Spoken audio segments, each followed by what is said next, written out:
guys, Meredith Gorman here, and are you still not subscribed to Matt's channel? Well, if you're not, hit the subscribe button because he's giving out free picks each and every week. Hope you have a good rest of your day. UFC 329, the return of the Mac, Conor McGregor. Exactly 5 years later, he returns in a tough fight. They did not give him an easy one against Max Bless Holloway. We'll break down the main card like always, provide free investments, values, market talk, and more. Link.me/system capping for client opportunities, resume, records, free picks, articles, and more. Everything is over there, guys. Like this video if you are watching on YouTube. Subscribe as well. It's much appreciated. For all of that you're listening over on Spotify and Apple Podcasts, it's a much appreciated. Thanks for joining, and review if you can. No UFC last week, so we won't recap anything. So why don't we get right into this card? Let's make it short and sweet. Well, detailed breakdowns, but we'll try to make the podcast short and sweet. Fun card, guys. Very deep card. Top fights, especially in the main two fights, obviously with Paddy Pimblett in the co-main against St. Denis. Good fight there. Not an easy fight to handicap. We'll talk about that shortly. Sandhagen versus Batista. Fun one there as well. Royval versus Kavanaugh. Another good fight. Should be non-stop action. And then we got Gabe Stevenson making his debut, guys. That's going to be fun. Biggest favorite. One of the biggest favorites ever. Okay, so we're not going to talk about it here, but yeah, unreal that he's being this much of a favorite. I get it, right? His competition is weak, but still, it's his debut, right? You never know. Okay, let's get into this card, guys. Main event. Return of the Mac, Conor McGregor. Plus 175 versus Holloway, minus 210. I think it's right. I think the market is right here. 2-1 favorite Holloway. I definitely agree with that. Why? Because there's so many question marks with McGregor. With Holloway, there's not many, right? We know Holloway. He's been fighting, unlike McGregor, right? He's the more active fighter. Still at a very high level as well. 5 years off Conor McGregor. He has not fought for 5 years and hasn't won for almost 7 years, guys. Older now, right? Issues, obviously, with cases out there, partying, drugs, the money.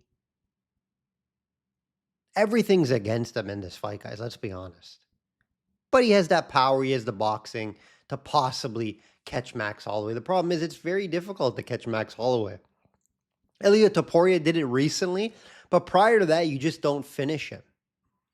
I have a hard time seeing how Conor McGregor comes back after 5 years, his last win 7, and he knocks out Max Holloway. I have it at very low percentage odds, around 10%, guys. Very low. It could happen. It's the fight game. And would it be a spectacle if it happens? If it actually happens and Conor McGregor gets a knockout of Max Holloway, wow. Now, great for the UFC, obviously great for Conor. It would be huge. Again, I have it at very low odds. Now, he's been looking good in training camp. He looks like he's in good shape. 170 is probably better for him. Doesn't need to cut a ton.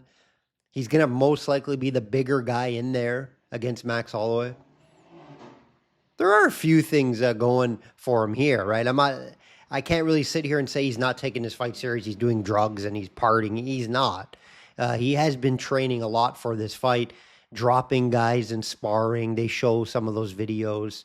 But again, obviously, they're not Max Holloway. Max is coming off a win over Justin Gaethje just a year ago, guys. We're seeing what Justin Gaethje's doing. He's the champion right now and just beat Topuria. The Charles Oliveira fight's tough, right? Not a good matchup for him. Charles Oliveira just wrestled him and laid on him basically for the whole fight.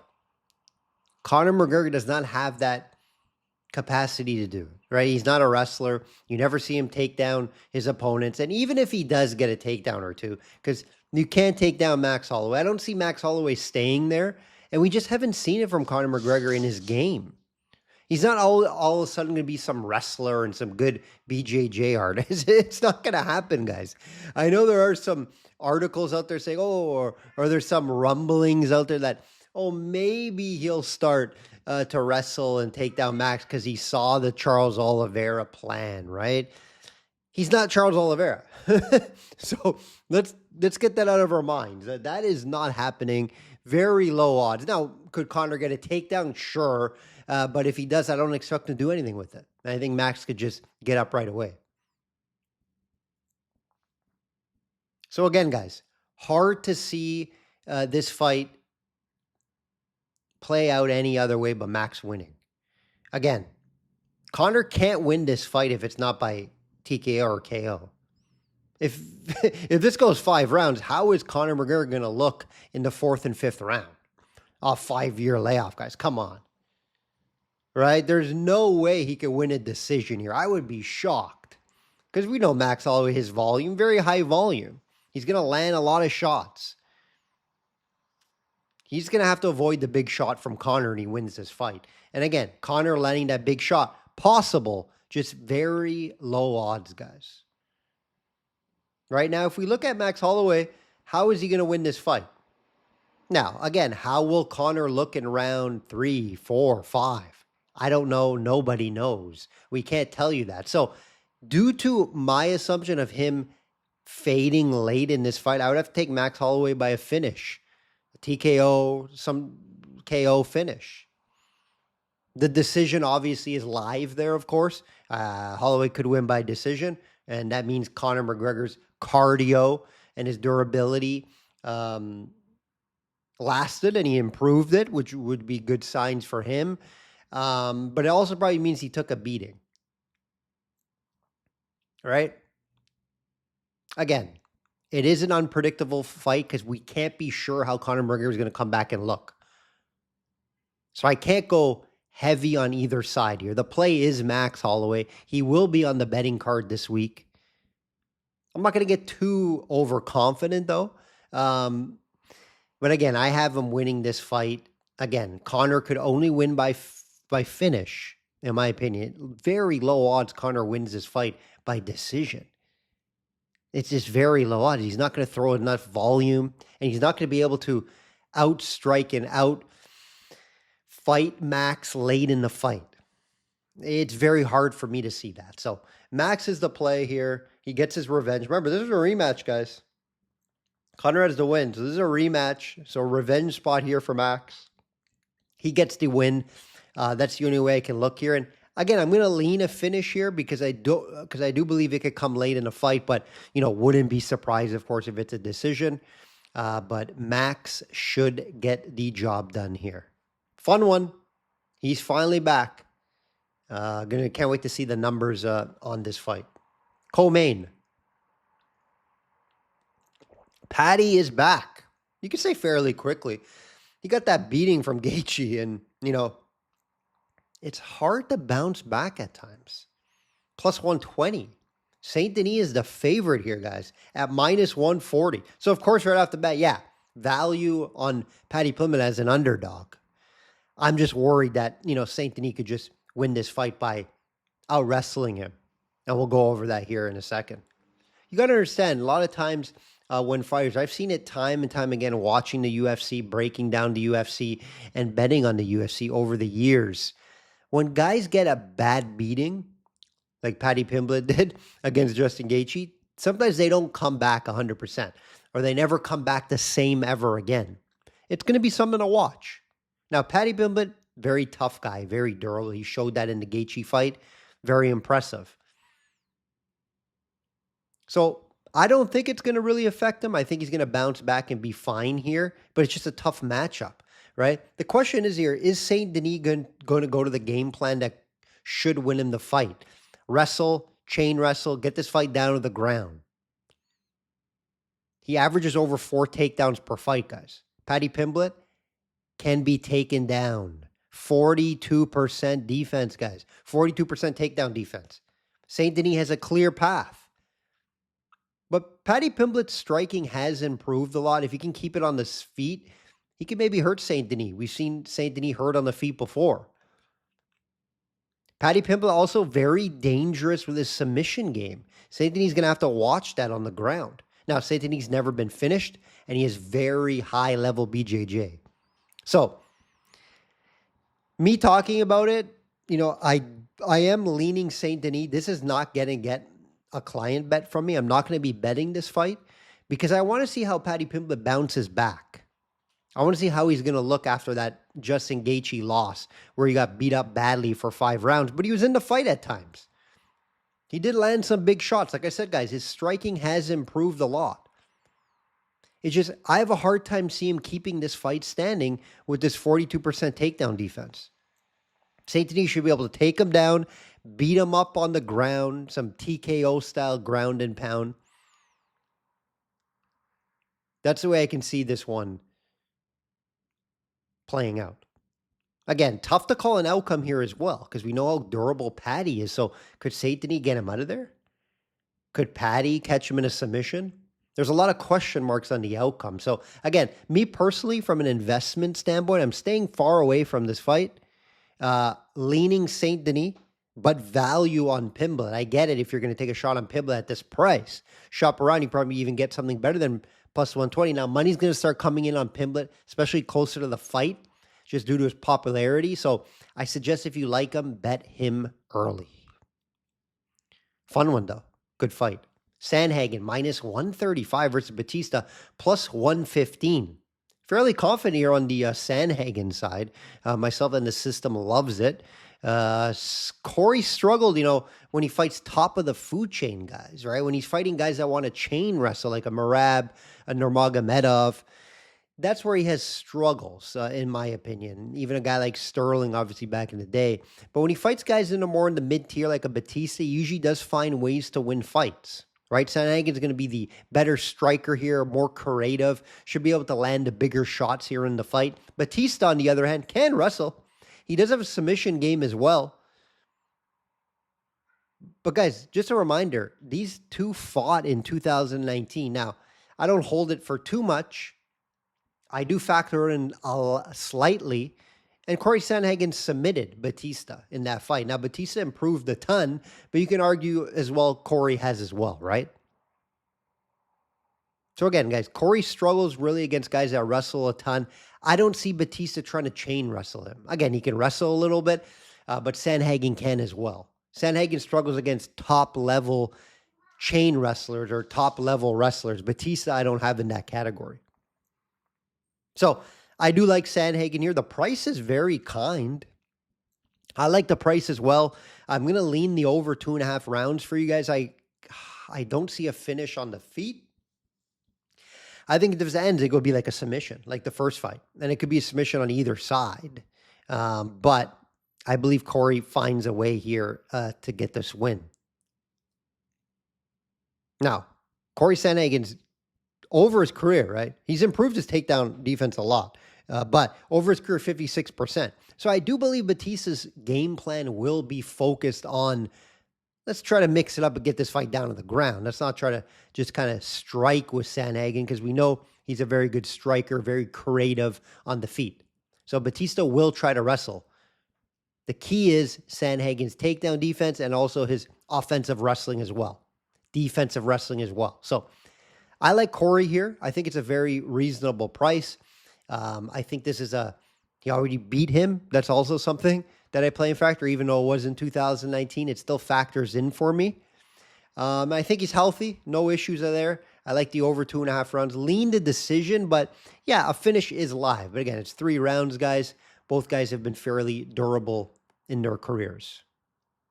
Royval, plus 180 versus Kavanaugh, minus 220. This is a fun one.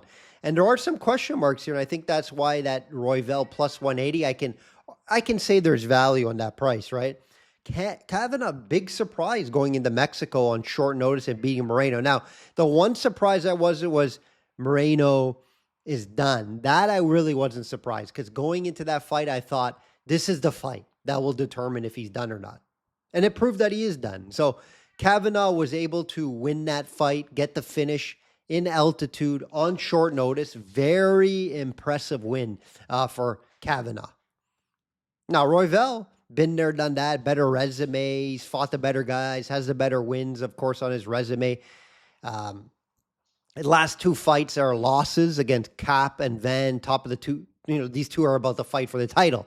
Cap's going to get that title shot versus Van. So Royval's not there at the top, 3, 4, 5 guys anymore, maybe 5 and out. So I do believe he is kind of slowing down his career. He's a little older now for a flyweight. So keep all this in mind. He does have some big wins here over Tierra and Moreno. He beat Moreno as well. That was in 2024 when Moreno probably was in a little better form than when he fought Kavanagh. So keep that in mind. Remember, Kavanagh lost to Chris Johnson not too long ago, guys. Don't forget this. He lost to Charles Johnson in like a year ago, and it was by knockout. So we can't be 100%, confident or sure on Kavanagh yet. And that's why this 220 price, I cannot get to. I feel like it's a little steep against a very veteran, durable guy in Royval. Now, Kavanagh could hurt Royval. We've seen Royval hurt in the past. He does have a lot of losses on his record as well. And gun to my head, not looking at the prices, I would lean Kavanagh due to, believing that he could be the next one for his division. But then I come back and look at it like, that Charles Johnson loss. That was, how bad is Moreno now? And then I look at it and say, he's fighting a veteran like Royval. Royval plus 180. Maybe you could shop around and get plus 200. There's a lot of things there that doesn't get me excited. So me personally, I won't be betting this fight. If I do, it would somehow probably due to the value on Royval, but I do believe he could be done, guys. So staying away personally for this fight. Again, if lines and prices had nothing to do with it, gun to my head, Kavanagh. But I don't love it, guys. Don't love this fight. I'll probably be passing on this one. Last one I'll talk about, guys. I'll have a few plays also for clients in the prelims. Therell be some fights that I like there as well. So if you want that card, head over to the website now. Green plus 115 versus McKinney minus 135. Friends to foes, guys. These guys were friends. They trained together. They hung out together. They text. They kept in touch. And McKinney called it. He wants this fight. He thinks he can beat Bobby Green. Bobby Green obviously older now, but he's still durable. He's still tough. He can still strike. And this is a 50-50 style fight, guys. So because of that, there's value on Green at plus 115. We know what McKinney does. He goes in, he turns into a slugfest for a round and sees what happens. 7 straight first round finishes. Either he gets finished or he finishes an opponent. So the under 1.5 rounds, obviously very tempting, right? Very tempting. We know McKinney's gas tank, if it gets to second or third, will be shot, and Green would win. So Green just needs to survive round 1. Green could also catch McKinney. He has a decent... He actually submitted a guy last night. He submitted his last opponent, which I did not see happening. I expected Green to win the fight, but I didn't see a submission. That was kind of... I think it was it Jeremy Stevens? Yeah, it was. So that was surprising. But Green's still here, still there. McKinney, obviously the younger guy in there. And if he does catch Green early in the first round, very possible, is a flip of a coin fight, guys. So that's why I say there's value here on Green. If you're betting McKinney, you're just going to be, your eyes are going to be closed.